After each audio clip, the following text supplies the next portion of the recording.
নমস্কার। আশা করি সকলে ভালো আছেন। আপনারা সকলে আন্তরিক শুভেচ্ছা অভিনন্দন নেবেন। আজকে আমরা যে বিষয়টা নিয়ে আলোচনা করব সেটা হচ্ছে যে জীবনে চলার পথে সমস্যা আর কাজ এই দুটো থেকে আমরা কিন্তু বেরোতে পারছি না। এটা একদম কমন জিনিস, এটা থাকবেই আমাদের সঙ্গে। কারণ কাজ করতে করতে নানা সমস্যার যেমন উদয় হয়, তেমনি সমস্যার সমাধানের রাস্তাও সেখানে আপনার এফোর্টের মাধ্যমে পরিষ্কার হয়। আমাদের মনে রাখতে হবে, ঠিক যতগুলো সমস্যা পৃথিবীতে আছে ঠিক ততগুলোই সমাধান আছে। এটা সৃষ্টির বিধান। এই প্রসঙ্গে আমি আরেকটা কথা বলে রাখি, এই যে আমরা নিয়ম নিষ্ঠা ভরে চলছি, ঘুম থেকে উঠছি, পুজো করছি, স্নান করছি, গঙ্গা জল দিচ্ছি, এগুলো বিধান। আসলে কি এই বিধানকে অনুসরণ করতে করতে না, যিনি বিধি, যিনি স্রষ্টা, তার স্বরূপটা আমরা ভুলে যাচ্ছি। কারণ জগতে যখন আমরা এসেছিলাম আমাদের স্বরূপ ছিল একটা, মায়ের করে আমরা খেয়েছিলাম, আস্তে আস্তে বড় হলাম, কৈশোর থেকে যৌবনে এলাম, সখা মিত্ররা সাথী হলো, আমি ভুলতে থাকলাম আমার স্বরূপটুকু। ভাব তৈরি হলো নানা প্রকারের, নিজের যে ভাবটা সেটাও ভুলে গেলাম, পরিবর্তন হয়ে গেল স্বভাবের। অর্থাৎ এই ভাবের পরিবর্তন আমাদের নিত্য নতুন জীবনে চলার পথে কর্মের বন্ধনে বেঁধে ফেলল। যত এগিয়েছি তত দেখেছি যে কোনো এক জটিল আবর্তে আমি জড়িয়ে গিয়েছি, কোথাও বা মায়ার বন্ধন, কোথায় বা আদি ভৌতিক, আদি দৈবিক শারীরিক ক্লেশ, অসুস্থতা, আবার কখনো কখনো দিব্য শক্তির প্রভাবে সেটা আমরা পেরিয়েও গিয়েছি। এই পরিস্থিতিতে আমরা দিশেহারা হয়েছি যেমন, তেমনি আবার এই যে বলছিলাম না বিধান, পুজো আর্চা, যাগ যজ্ঞ, মাদুলি, কবচ, এসব তো করেছি। কিন্তু সত্যি কিন্তু এখান থেকে আমরা কতটা বেরিয়েছি সেটা একজনই বলতে পারবে, সেটা আপনি নিজে। কিন্তু আপনি মনে মনে যে প্রার্থনা করেছেন, যে বিশ্বাস আস্থা অর্জন করেছেন নিজের প্রতি নিজে, এবং কখনো কখনো কর্মের কঠিন বেড়াজালে, সমস্যায়, ঘনীভূত পারিবারিক সমস্যায় জড়িয়ে গিয়ে মনে হয়েছে যে আমি এখান থেকে ঠিক বেরিয়ে যাব, এটা কিন্তু আত্মবিশ্বাস। এই আত্মবিশ্বাস আসে কোথা থেকে?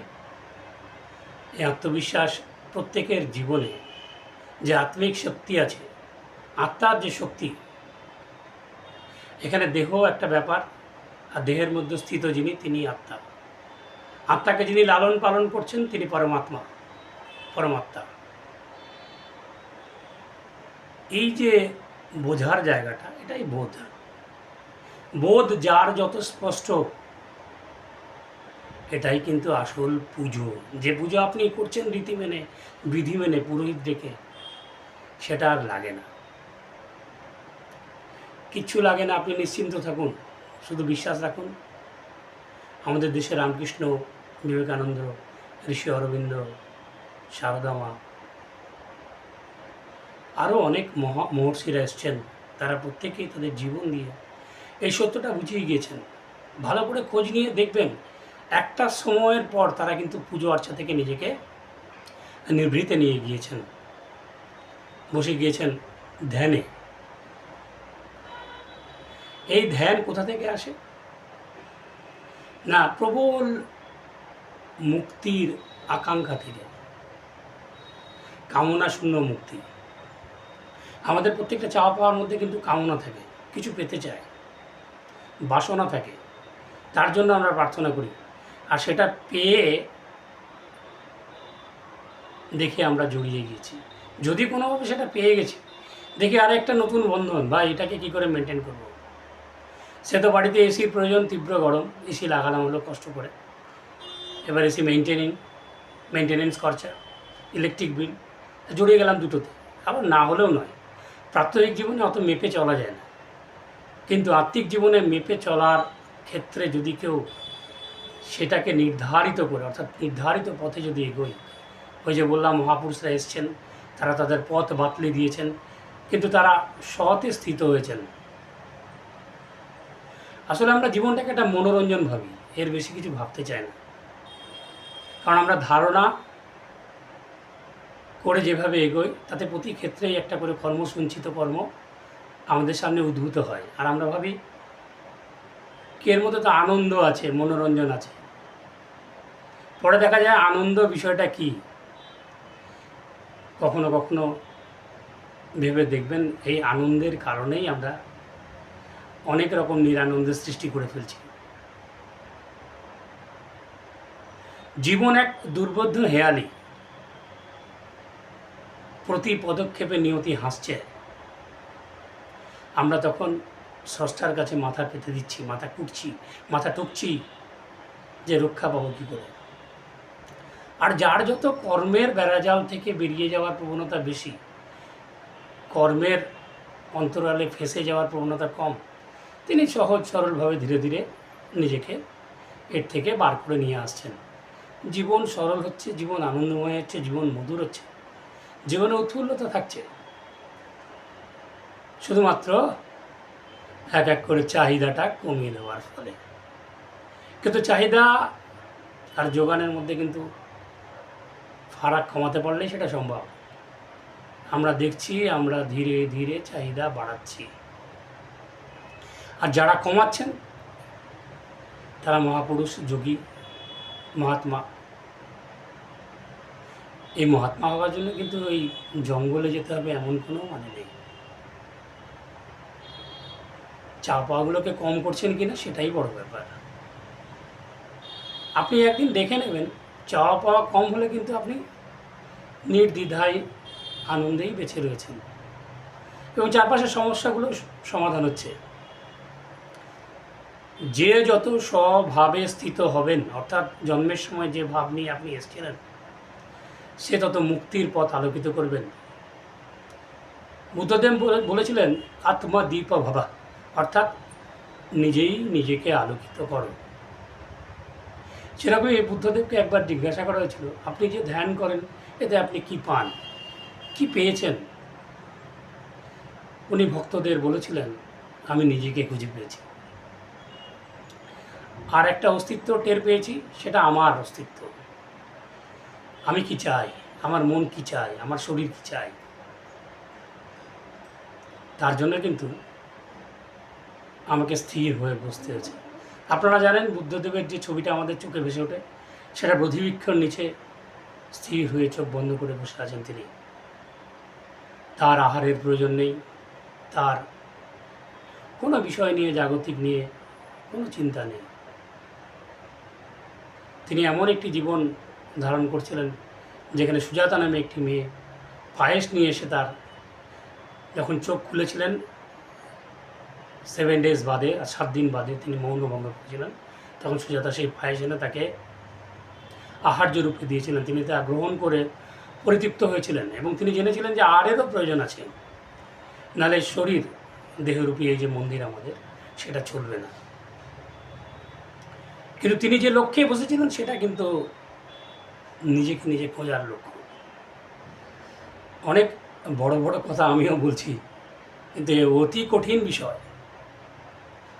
তবে এর মধ্যে দিয়ে যাওয়ার চেষ্টা আমরা প্রত্যেকেই করছি, কারণ আমরা না মায়ার জালে ভীষণভাবে ফেঁসে গিয়েছি।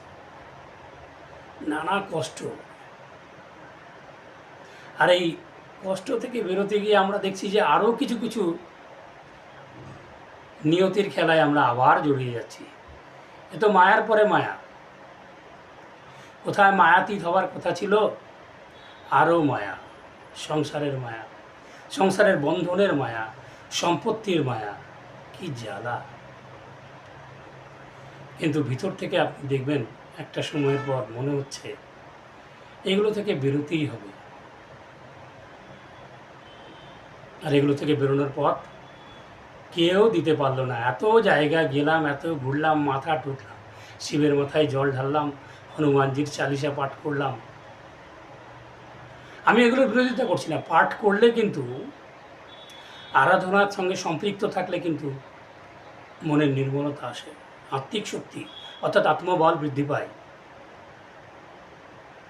চেষ্টা বল বৃদ্ধি পায়। চেষ্টা কিন্তু সত্যি বলছি একজন আত্মাকে অনেক দূর এগিয়ে নিয়ে যায়।